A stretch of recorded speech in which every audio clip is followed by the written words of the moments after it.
Goods are classified as tangible products. So perhaps we're talking about clothing, or maybe we're talking about furniture or vases or home decor. Whatever it is, it's a specific item that's physical. You can usually hold it in your hand. Software is perhaps one exception to that rule.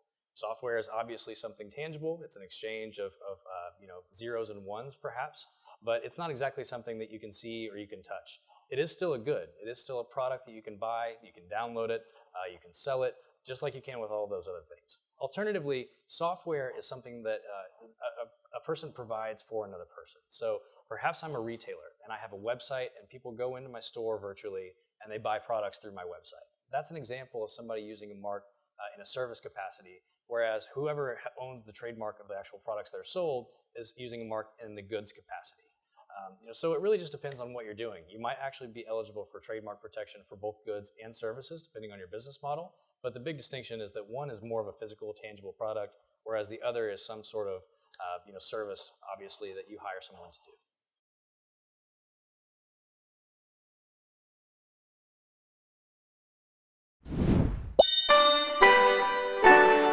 Protect your brand with Trademarkia. Register your trademark on trademarkia.com.